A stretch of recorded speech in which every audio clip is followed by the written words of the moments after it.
बोले कृष्ण कन्हैया लाल की, सदगुरु महाराज की।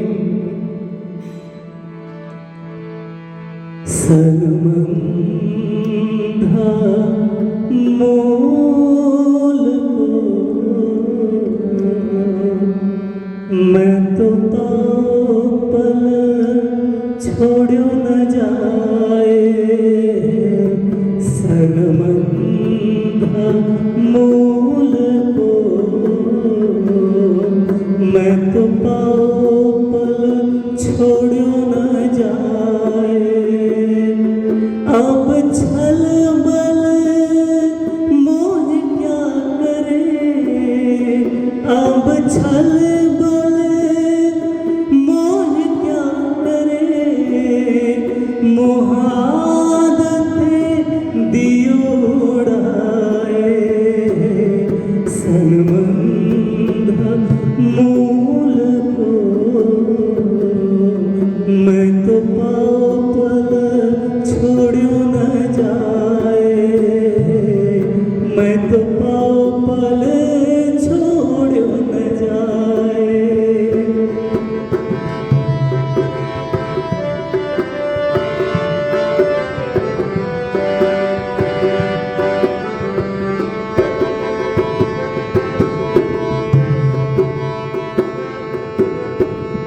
दर्द जो तेरे धूल कर डार्यो सबनास।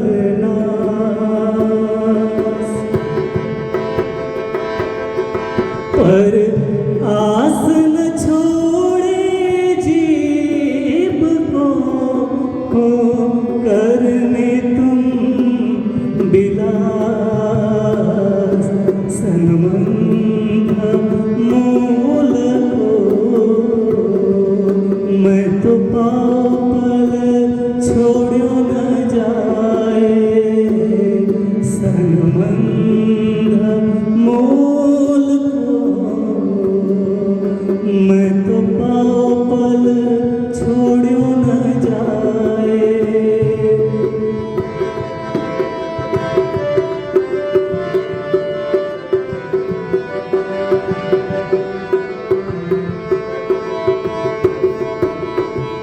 मैं तो अपना दे रही, पर तुम ही राख्यो जियो।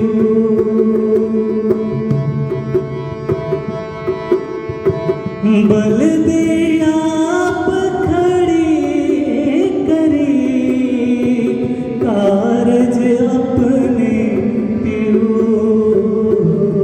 सनमंधा मूल को मैं तो पल छोड़ो न जाए।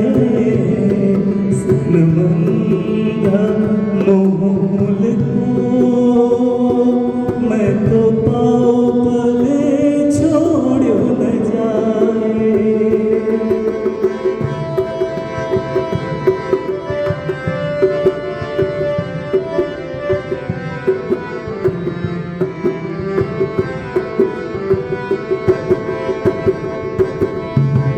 तुम आए सब आइया, दुख गया सब दूर दूर। तुम आए सब आइया, दुख गया सब दूर। कहे मत ये सुख क्यों कहूँ, जो उदय मूल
साध सुर धीर अनेक मलो, अनेक जाओ वैकुंठ पार, पण अखंड तना दरवाजा कोणी, ते तो नव उघडे निर्धार, ते तो नव उघडे निर्धार। बोलो कृष्ण कन्हैया लाल की, श्री निजानंद स्वामी की, श्री प्राणनाथ प्यारे की, महारानी बाईजूराज की, महाराजा छत्रसाल की, गुरुजी मंगलदास महाराज की, श्री कृष्ण प्रणामी धर्म की, तीनों पुरी धाम की, सर्व सुंदर साथ के, तमने मोटी मतवाला, साध देखाड़ू प्रणाम। उपस्थित धर्मप्राण शिरोमणि सुंदर साथ जी, माताएं बहनें भाइयों, ज्ञान भक्ति सेवा गुरुजी मंगलदास जी महाराज के 3 वाक्य।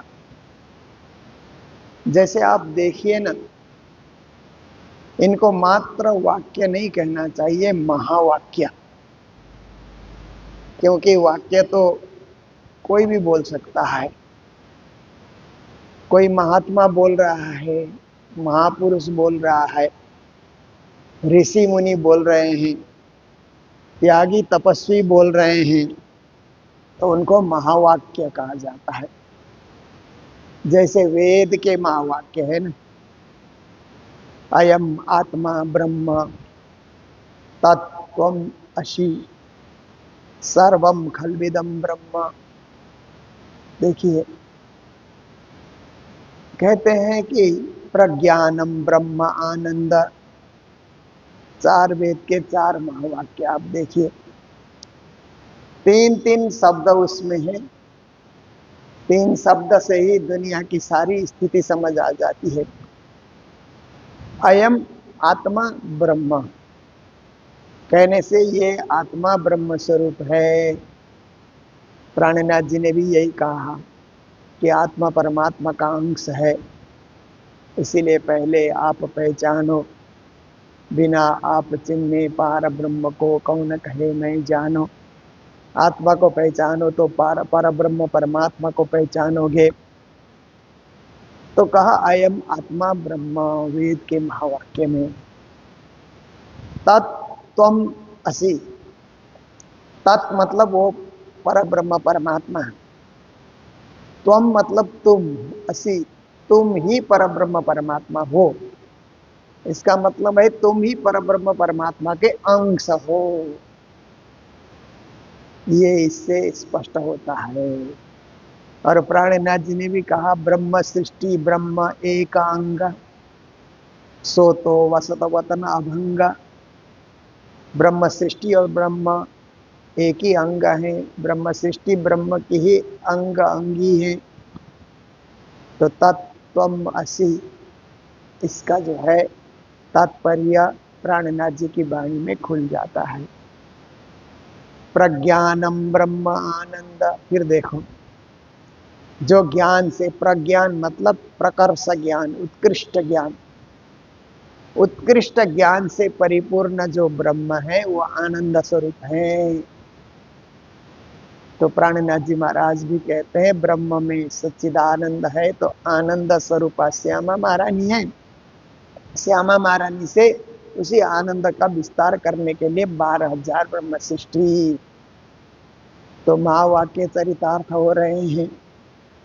फिर सर्वम खल्विदम ब्रह्म, सर्वम मतलब सब कुछ, खल्विदम मतलब जो कुछ दिखलाई दे रहा है, जो कुछ दृश्य में आ रहा है या दृश्य में नहीं भी आ रहा है, जो कुछ भी है सब ब्रह्म रूप है।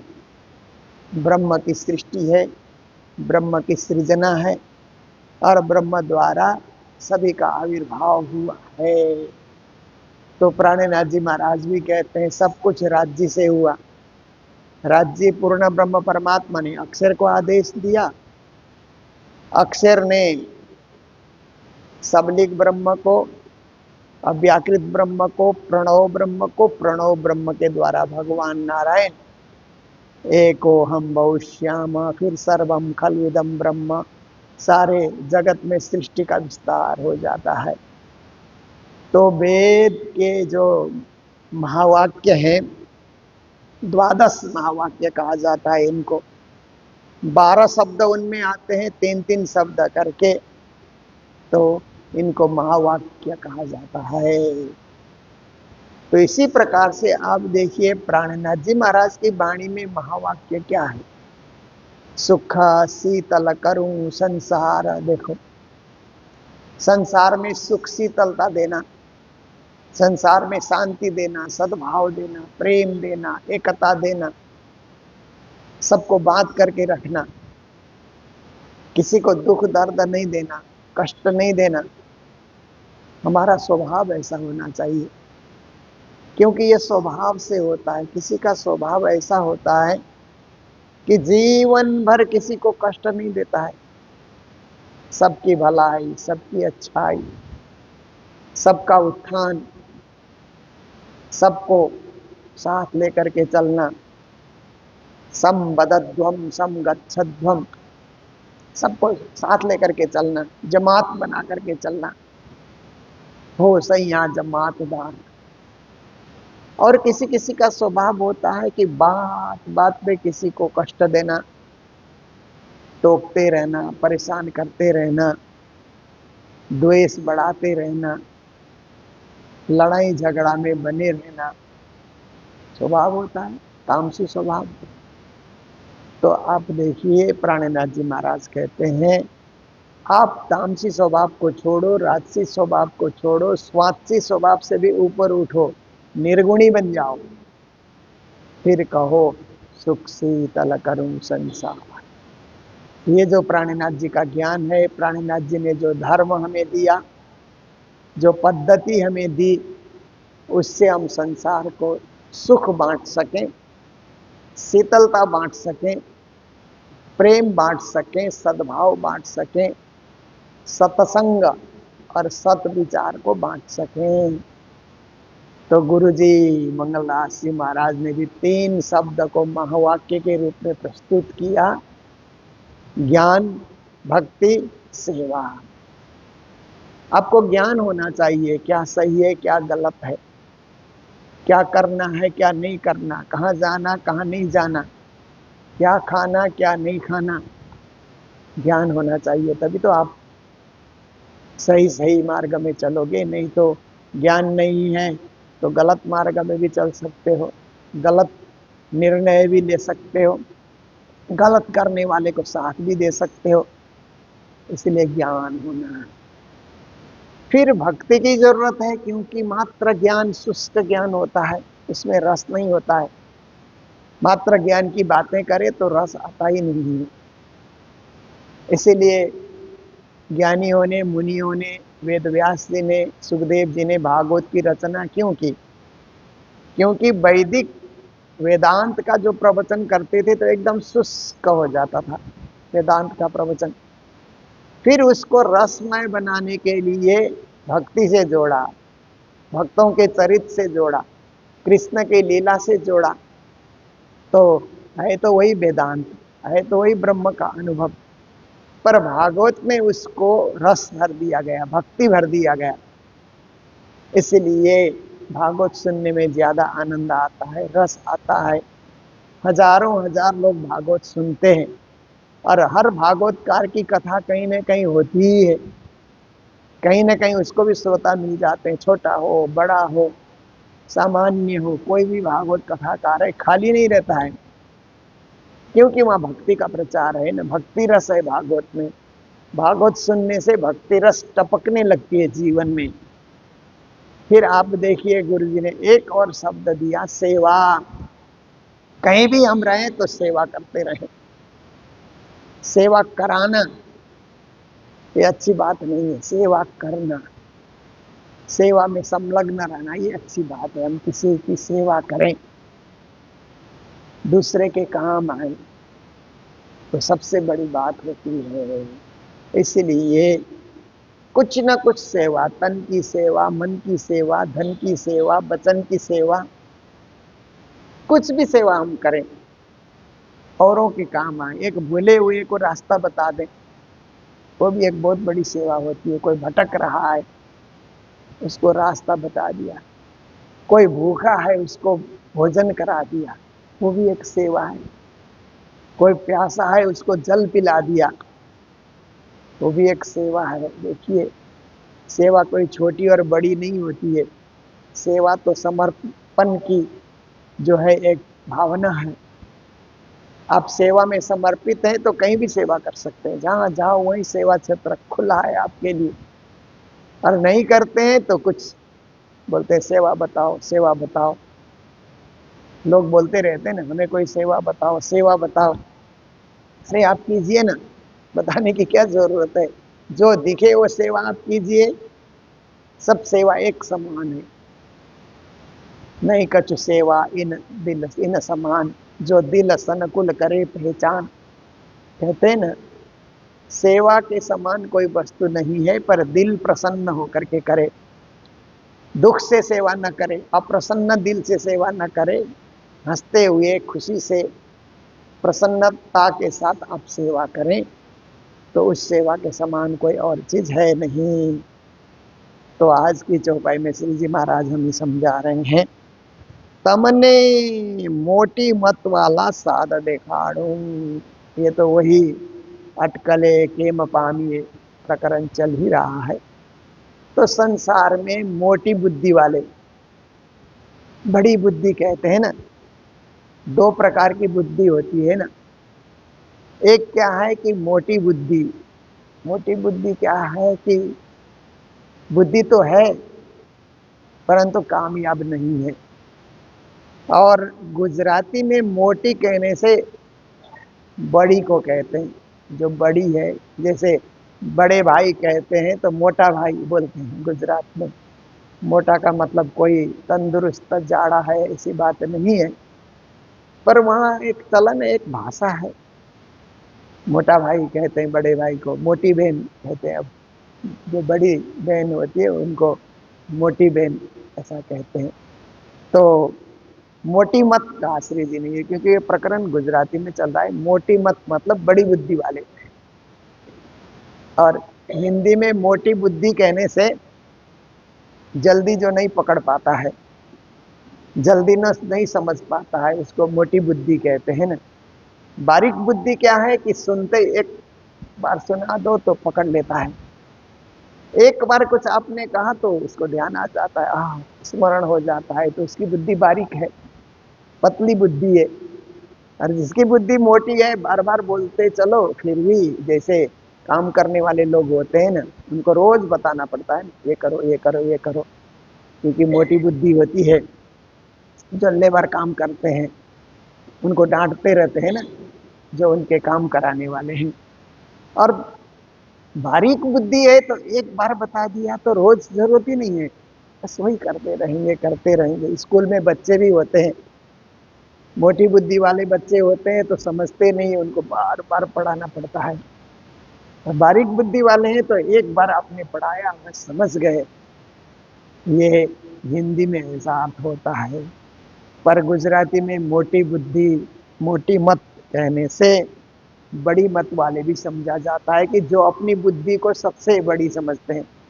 उनकी जो जानकारी है वो समझते हैं सर्वश्रेष्ठ जानकारी है। हम जो जानते हैं इतना कोई नहीं जानता, ऐसे लोग मत वाले। साध देखा प्राणनाथ जी ने बहुत सारे ऐसे साधुओं की संगत की।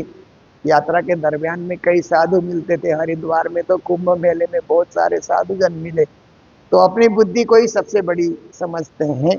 तो ऐसे साधु संत मिले तो श्री जी कहते हैं आपको भी मैं दिखा सकता हूँ। जेने भरिया ब्रह्मांड मा पाए, और जिन्होंने इस संसार में पांव भरने का अर्थ है कि संसार में आकर के अपने पांव को जमा लिया, जिन्होंने आश्रम जमा लिया, संस्थाएं बनाई, शिष्यों को उन्होंने क्या है कि दीक्षित किया। ऐसे करके पांव, दुनिया में पांव पसारने का अर्थ क्या होता है? कुछ करना। ऐसे नहीं कि पांव पसारने का अर्थ आलस के बस पांव पसार रहा है। पांव घुमा रहा है, ऐसी बात नहीं है। अपनी परिधि को बढ़ाना, क्षेत्र को बढ़ाना, सर्कल को बढ़ाना, ये क्या है कि दुनिया में पांव फैलाने वाली बात होती है। तो देखो कि ऐसे जो बड़ी बुद्धि वाले हैं, जिन्होंने इस ब्रह्मांड में आकर के पांव फैला लिया और संप्रदाय की स्थापना की, जिन्होंने चेलों की मंडली बनाई, आश्रम खोला, बड़े बड़े गुरुकुल जिन्होंने बनाया, ऐसे साधु संत के विषय में प्राणनाथ जी महाराज बोल रहे हैं, कोई वैकुंठ कोई सुन मंडलमा। पर उनके सिद्धांत को देखो तो ज्यादातर साधु संत तो वैकुंठ की भक्ति, भगवान विष्णु की भक्ति, और कई कई संन्यास मत वाले, वैष्णव मत वाले हैं तो वैकुंठ की भक्ति करते हैं, संन्यास मत वाले हैं तो शून्य की भक्ति करते हैं, निराकार की भक्ति करते हैं। वैष्णव कहते हैं ब्रह्म साकार है, और सन्यासी कहते हैं ब्रह्म निराकार है। तो ये तो कोई आज की बात नहीं है। शंकराचार्य जी जब आए थे तब भी उनके जो शिष्य बने उनमें ये बात छेड़ती रही कि वैष्णव परंपरा से जो उनसे दीक्षित हुए वो कहते हैं कि ब्रह्म साकार है, और संन्यास मत में सीधे दीक्षित हो गए तो ब्रह्म निराकार है। उनमें द्वंद्व चलता रहा, आज भी चलते रहता है। तो कहा जाता है कि शंकराचार्य जी के पास शिष्यों की ऐसे आपस में वाद विवाद होने से शिष्य लोग उनके सामने आए और कहने लगे कि हम वाद विवाद में पड़े हैं गुरुदेव। तो शंकराचार्य जी ने कहा वाद विवाद है क्या? तो कहा कि हमारे एक पक्ष के लोग कहते हैं ब्रह्म साकार है, दूसरे पक्ष वाले कहते हैं कि ब्रह्म निराकार है, इसी में हम लड़े जा रहे हैं। इसी में क्या है कि एक मत हम नहीं हो पा रहे हैं, तो आप कहिए ना ब्रह्म साकार है कि ब्रह्म निराकार है। तो उस समय शंकराचार्य जी ने कहा साकारस्तु विनाशोस्ति निराकारस्य शून्यत्वात् शून्यस्य अवस्तुत्वात् उभय पक्ष विभिन्नम वस्तु ज्ञानम मोक्ष। ऐसे करके उन्होंने कहा जो साकार दिखलाई दे रहा है वो विनाश को प्राप्ति होगा। आज दुनिया में जो भी साकार दिखलाई दे रहा है एक न एक रोज महाप्रलय के दिनों में उसका विनाश हो जाएगा। निराकार जो दिखलाई दे रहा है वो शून्य है। शून्य का मतलब अवस्तु, वहां कोई वस्तु नहीं है, कुछ भी नहीं है, जीरो है। इसलिए उभय पक्ष भिन्नम, आप लोग साकार से भी निराकार, ये दोनों पक्ष हो गए ना, उभय पक्ष हो गए। इन दोनों से भिन्न एक और पक्ष को आप लोगों को चुनना होगा, पता करना होगा।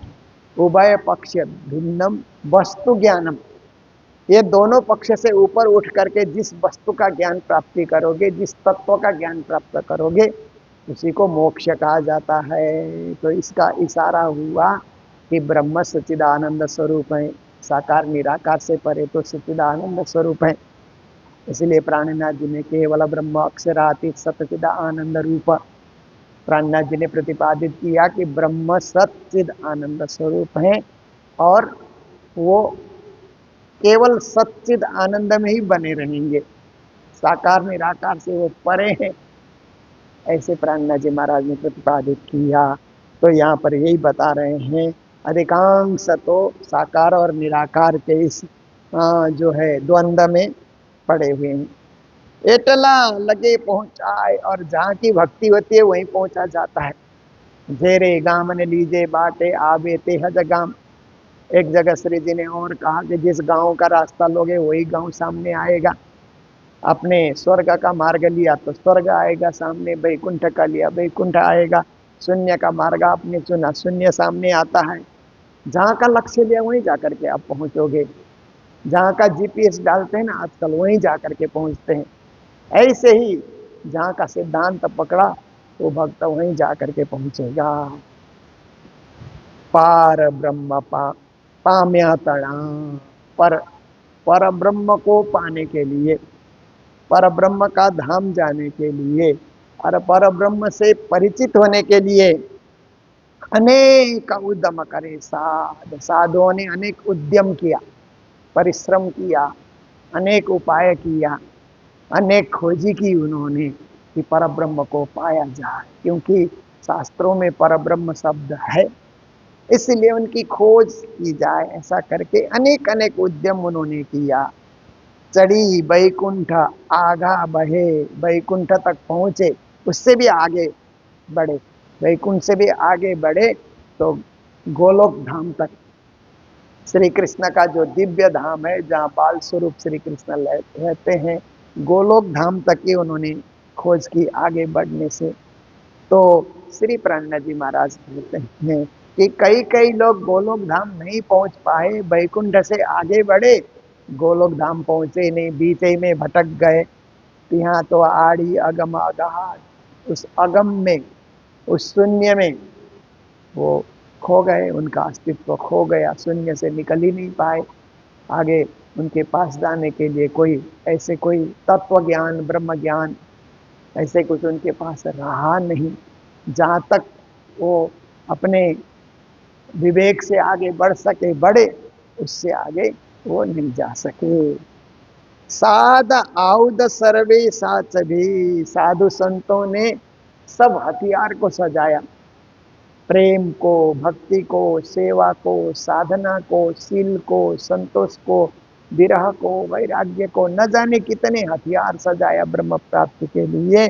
संपूर्ण हथियार को साथ भी मतलब सजा सजा करके, तैयार करके वो चल पड़े और युद्धते करता जाए। रास्ते में जो भी व्यवधान आते हैं, क्योंकि यात्रा आगे बढ़ती है तो कुछ न कुछ रुकावटें तो आती ही है, उन रुकावटों से लड़ते हुए, जूझते हुए, कहीं बादल, कहीं तूफान, कहीं कुछ, कहीं और रुकावट आदि आदि, कहीं लोकालोक के रुकावट में अटक जाते हैं, आदि आदि होते हुए वो आगे बढ़ करके गए, युद्ध करते हुए।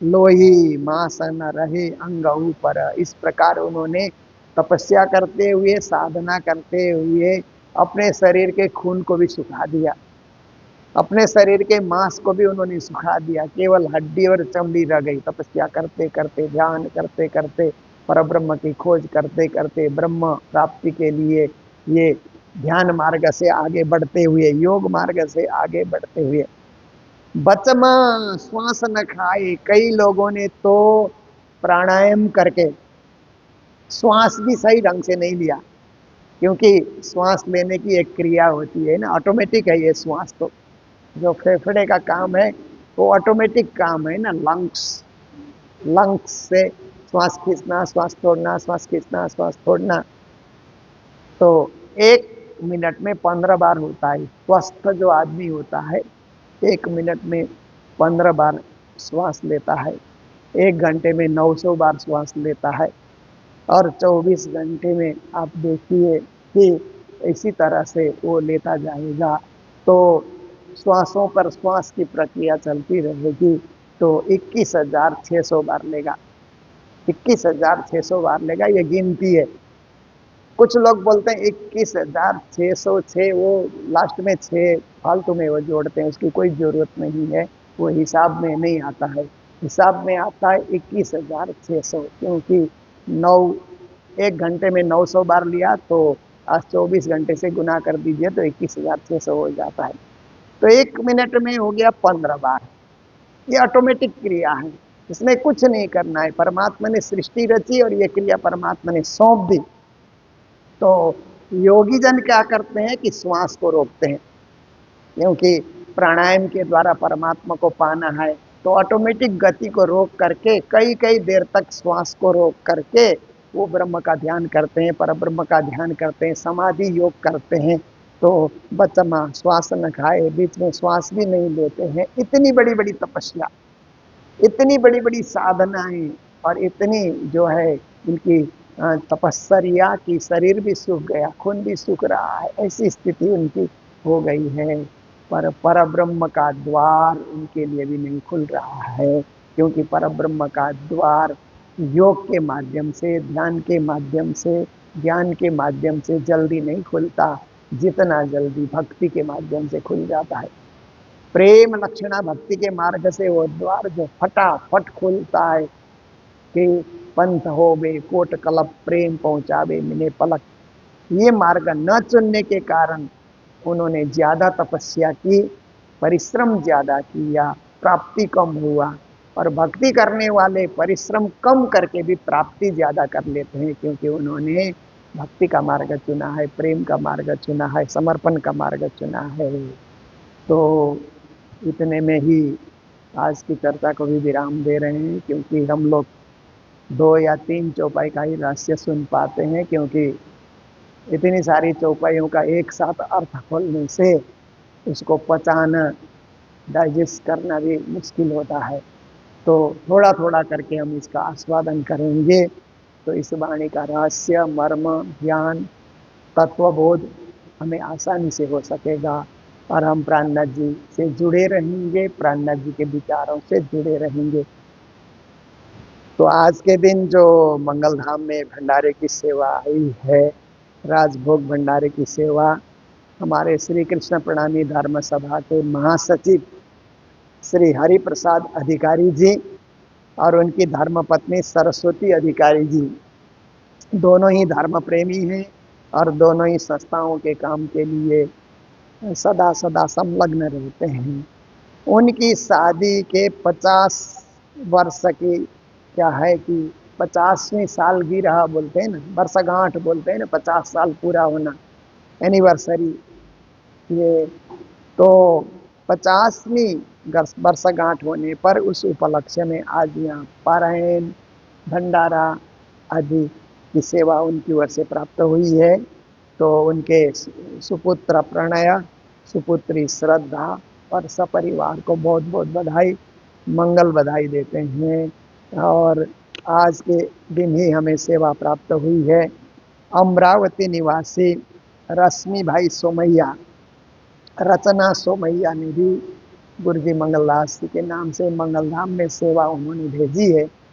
सपरिवार को मंगल बधाई, मंगल कामनाएं देते हुए आज के प्रसंग को विराम दे रहे हैं। जय जयकार के साथ चौपाई दोहराते हुए बोलो कृष्ण कन्हैया लाल की, सदगुरु महाराज की, श्री धाम के धनी की, साध आउध सर्वे साचवी,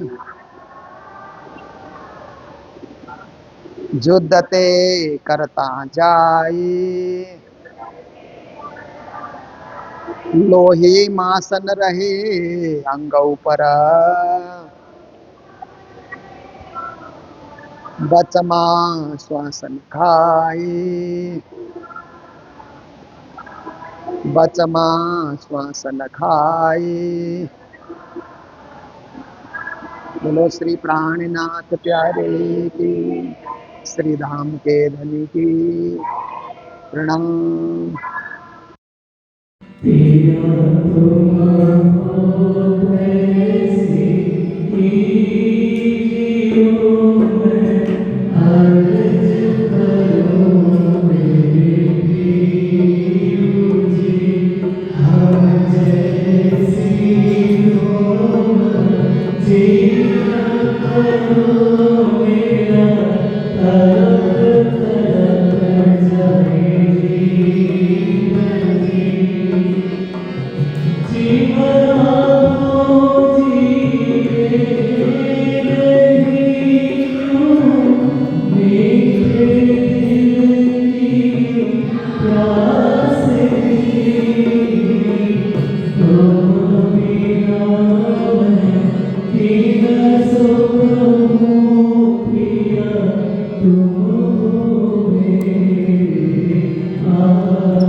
लगाए जी कंठ लगाए कंठ सौंपिया कीजिए हास विलास जी वारण जाए श्री इंद्रावती पिया रामो कदम पास जी तुम दुल्हा मैं दुल्हन और न जानो बात जी इस कसों से वार करो पिया सब को समझत जी सदा सुखदाता धनी में होइन बाग जी श्री महामती जुगल स्वरूप परवारी अंगना बली बली जी अंगना बली जा